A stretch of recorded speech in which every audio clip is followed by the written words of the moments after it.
Might have changed with the Mega Greninja, but you know, hey, here we are. Yeah, Satoshi had a close call, right, up against Kane. 2-1 victory to get to this position here, but has had a long road throughout this top 24, knocking out the likes of Hex Tengu. Yet another Lowain. We'll see if they make it into the top 8. Zane, of course, starting off in winner's side of this top 16, falling down, though, after losing to Blue Sky Guy for the first time ever in a bracket.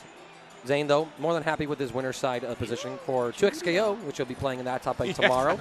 So, honestly, I think that for Zane, it's like, if I lose here, I only have one top 8 to focus on. That's right. That could be on his mind, or he might want to win here just to gatekeep Satoshi, or to say, no, I'm cracked like that, I can win both those games. Let's find out. These two have played once before, but that was back in 2024 in a teams tournament. And Zane's team took a 2-0 over Lowain's in Paris, as Satoshi's team went by. That was the Fire Rail of Fremel 2v2 edition, actually in North America. So Lowain's in Paris, but they're playing in NA. What is this? Well, here we go. Already had an interesting start. 2U to kick off. Holding the guard button here, not going to get mixed. What a tech. Late tech on this one. It's a little damage, but patience pays off here for Satoshi. Got an ult wheel. Oh, Gale. Oh my I like goodness. the stall right there, just to reposition here, avoiding a punish. Zane, though, does get the next bit of offense here. Satoshi in the strike throw vortex. What a shimmy there as well. Just going for the jump, immediately planning a seal to then get this follow-up. 2 of them actually with the EX, so you got a little bit more for your reward. Oh my goodness. Grimnir does so much damage. He made one mistake. There you go. What's that, about 60% of your health gone? Strong start there from Zane, showcasing like the combo potency that Grimnir has with those seals in place on the ground to extend the combos. And the mobility here, but drops it. But it looked calculated as Zane just falls with that attack, catching Satoshi pressing. Nice. In that corner position. Oh my goodness, what a cross with the jam. Pushing back. Dodging the wheel, intercepting with the Tempest. Cheeky little overhitter. Zane is just trying to speedrun this match. Yes, indeed. Game 1, and what it was, that denial of the cap bot, slowing things down with the ultimate spiral arrow there. I mean, as you mentioned before. Well, what'd you see? What'd you see? It's 7-0 on player 1 side. It's happening again. It's happening again? Not the player 1 seeding, no. Sit in player 1 side, you're going to win. It's happening again. I need to see somebody, Sonic Fox, the hell out of that situation. Like that iconic Dragon Ball FighterZ Evo final against Goichi. Give me player 1 side. Let me swap.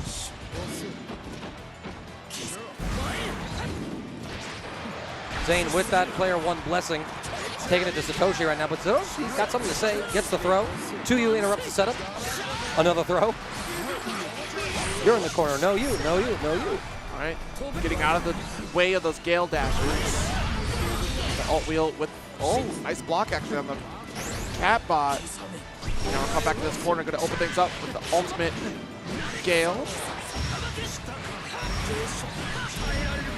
Yeah, not going to be able to build here, so we just reset for the mix. Yep, high-low. High-low into throw shimmy. Unfortunately, Zane not actually able to complete the sequence with a combo and a kill, but just gives Satoshi some time. Side swap putting Zane back towards the corner, but also back towards those seals. I'm not sure if that was the ideal play here, but if you're able to keep Zane under duress, then what does it matter? I tried to hope that Sammy will be able to connect there. Cross up, we go for the ultimate parry. A last-ditch effort does pay off. Battle 2. Engage. Satoshi hanging in there. Getting some blows right now. Reversal heavy slash. Zane, I wish I could understand your mind and the speed at which it works. I warmed him up for some 2XKO earlier, and I was just so impressed with how quickly he processes situations. Oh, yeah. And makes a choice. I'm like, brother, I just comprehended the fact you landed. Why were you aware of that? That's the skill of a speedrunner right there. Yeah, right?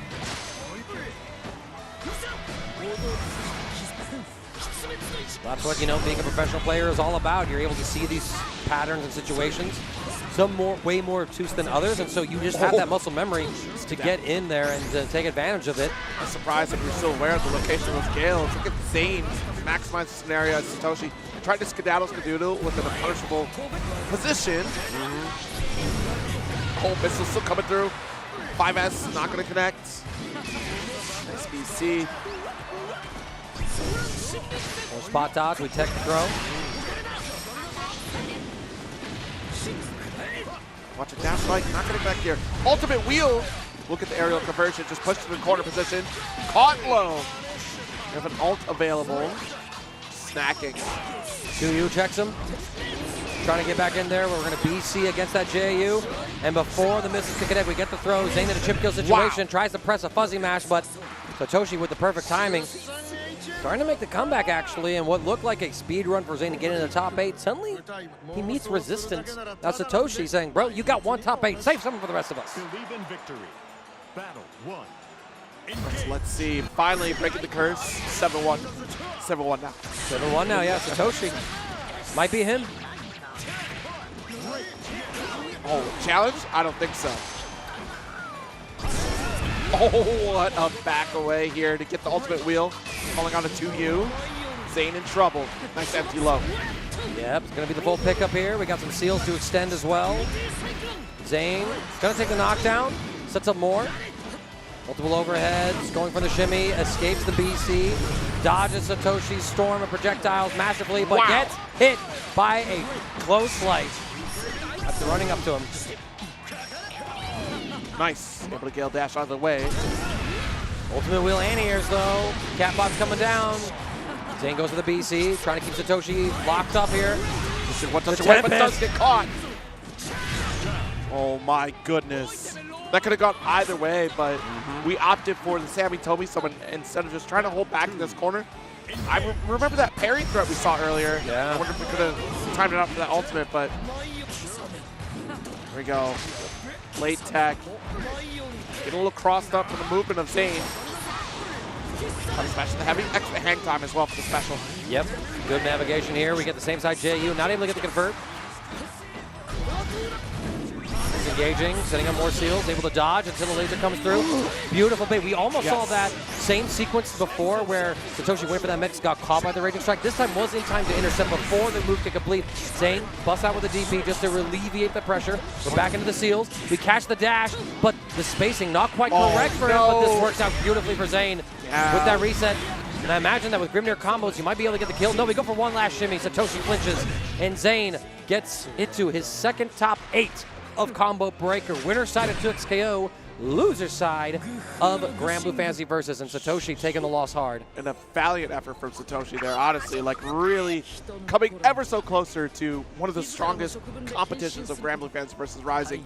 Zane securing a second top 8, again, one of the strongest competitors, regularly being a threat in the Arc World Tour Final Series, and now in Granblue Fantasy Versus Tour. Absolutely, yep, the tour hosted by Side Games, of course.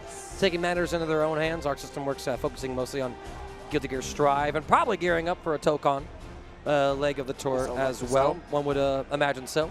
But moving up next, we're going to be gearing up for another top 8 loser side qualifying match. It is going to be between Monarch and Incendied. Incendied, we saw, fell Labyrinth earlier.